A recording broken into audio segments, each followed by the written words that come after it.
समय पहले प्राचीन भारत के एक छोटे से गांव में अर्जुन नाम का एक लड़का रहता था। वह बहुत गरीब था, लेकिन उसके दिल में हमेशा दूसरों की मदद करने की इच्छा थी। उसका सपना था कि वह बड़ा होकर समाज के लिए कुछ अच्छा करे। लेकिन उसकी राह में एक बड़ी समस्या थी। उसके पास न तो पैसे थे और न ही संसाधन। फिर भी वह हमेशा यही सोचता था कि अगर उसे कोई अद्भुत शक्ति मिल जाए तो वह अपने गांव के लोगों की सहायता कर सकता है। बाल गणेश से मुलाकात। एक दिन अर्जुन जंगल में लकड़ियां काटने गया। चारों ओर शांति थी, पंछियों की चहचहाहट गूंज रही थी। तभी उसने देखा एक छोटा सा हाथी। लेकिन ये कोई साधारण हाथी नहीं था।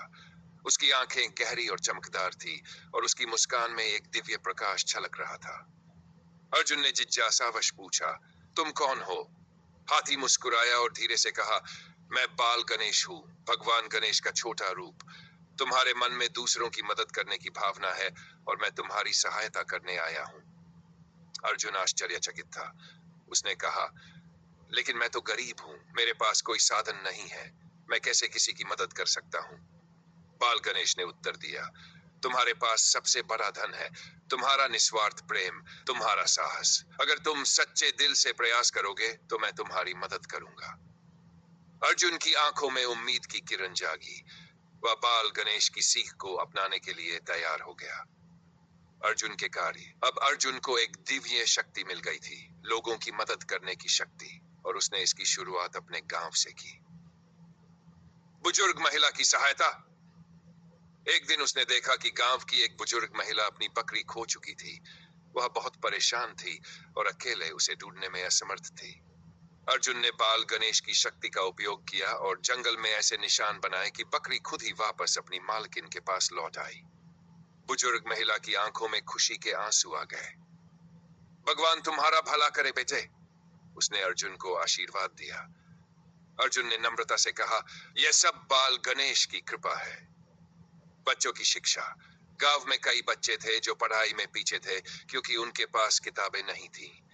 अर्जुन ने दोस्तों की मदद से पुराने कागज और किताबें इकट्ठी की और एक छोटे स्कूल की स्थापना की। वह खुद बच्चों को पढ़ाने लगा। धीरे धीरे बच्चों ने पढ़ाई में सुधार किया और अपने सपनों की ओर बढ़ने लगे।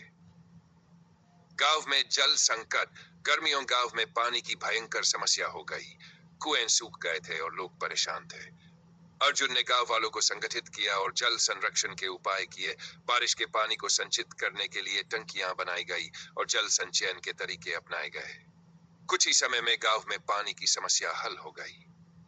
समानता का संदेश। गांव में एक दलित परिवार था जिसे समाज तिरस्कार की दृष्टि से देखता था।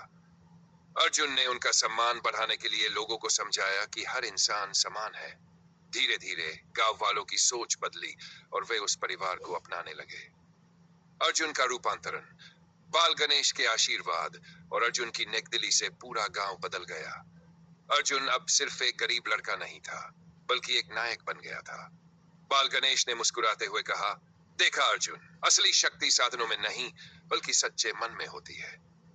अर्जुन ने प्रण लिया कि वह जीवन भर लोगों की सेवा करता रहेगा। कहानी से शिक्षा। इस कहानी से हमें यह सीख मिलती है कि सच्ची सेवा के लिए धन नहीं बल्कि एक अच्छा हृदय चाहिए। अगर हमारी नीयत अच्छी हो तो भगवान भी हमारी मदद करने के लिए आ जाते हैं। मधुर स्वर में समाप्त करते हुए, यही थी अर्जुन और बाल गणेश की कहानी, जो हमें सिखाती है कि दूसरों की मदद करके ही